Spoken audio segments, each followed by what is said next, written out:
Langsung saja kita pantau hari terakhir atau penutupan Kongres ketiga Projo. Bergabung produser lapangan Satrio Adi. Satrio Adi, selamat sore. Apa saja yang kemudian bisa kita highlight dalam penutupan hari ini?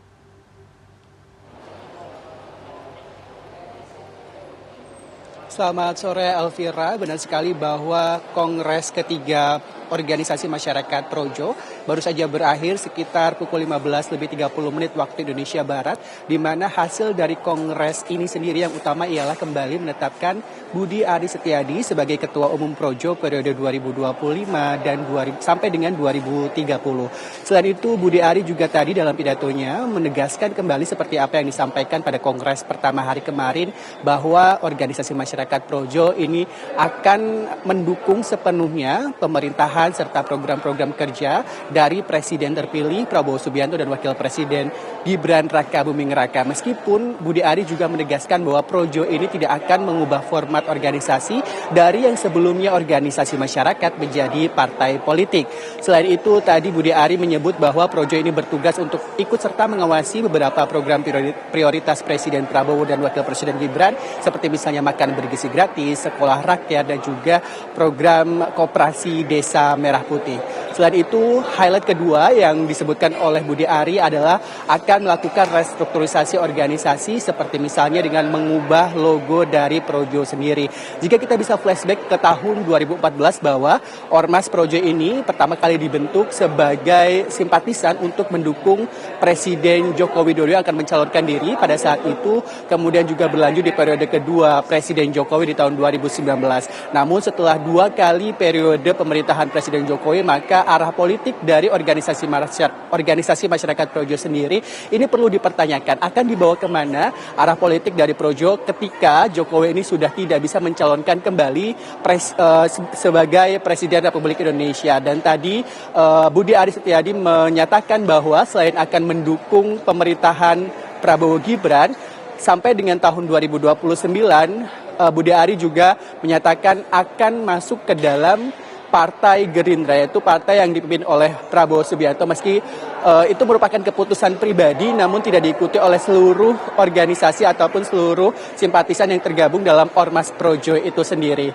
Kemudian salah satu bentuk restrukturisasi organisasi ialah dengan mengubah logo dari Projo, di mana saat ini logo dari Projo itu sendiri ialah siluet dari muka ataupun wajah dari Presiden ke-7 Republik Indonesia, yaitu Joko Widodo, dan diharapkan dengan mengubah simbol ataupun logo dari organisasi masyarakat ini, diharapkan bahwa Projo ini bisa berperan lebih luas, tidak hanya simpatisan untuk mendukung Jokowi, tapi juga berperan dalam pembangunan pemerintahan negara Republik Indonesia. Dan Budi Ari sendiri tadi menyatakan bahwa Projo itu bukanlah singkatan dari Pro-Jokowi seperti yang selama ini awak media beritakan begitu. Projo sendiri berarti negara atau rakyat, dan ini menandakan bahwa Ormas Projo ini tidak ingin dikaitkan sepenuhnya kembali dengan aktivitas politik dari Joko Widodo, namun bisa mencakup aktivitas politik nasional secara umum. Meski demikian, Budi Ari juga menyatakan tidak akan meninggalkan sepenuhnya keputusan-keputusan politik dari Joko Widodo, meskipun saat ini ia memilih untuk bergabung ataupun merapat ke kubu ataupun ke partai politik Gerindra itu sendiri. Kemudian yang ketiga selanjutnya adalah hasil dan juga rekomendasi dari Kongres ketiga dari Projo ini sendiri. Selanjutnya akan dilaporkan kepada Joko Widodo yang hari ini dan kemarin juga tidak dapat untuk menghadiri jalannya Kongres karena alasan kesehatan. Kemudian update terkini terkait dengan rencana dari Budi Aris Setiadi yang sebelumnya juga masuk ke dalam pemerintahan Prabowo Gibran sebagai Menteri Koperasi, walaupun sudah di-reshuffle pada pertengahan bulan September kemarin. Namun demikian, Budi Ari menyatakan akan masuk ke dalam Partai Gerindra. Sampai dengan saat ini memang masih belum ada tanggapan dari Partai Gerindra itu sendiri. Namun Ketua Harian Partai Gerindra yaitu Sufmi Dasko Ahmad yang kemarin sempat hadir di dalam Kongres ini menyatakan secara terbuka apabila ada orang ataupun organisasi ataupun rombongan baru dalam tanda kutip yang akan masuk ke Gerindra, ini pastinya akan diperbolehkan jika memang memenuhi syarat dan juga setuju dengan kebijakan-kebijakan yang akan dibawa oleh Presiden Prabowo Subianto dan juga Wakil Presiden Gibran Raka Buming Raka. Elvira. Baik, menarik ya tadi ketika Anda mengatakan Sufmi Dasko Ahmad kemarin hadir di arena Kongres, apakah ada tokoh-tokoh politik lainnya yang juga hadir dan diundang dalam penutupan hari ini?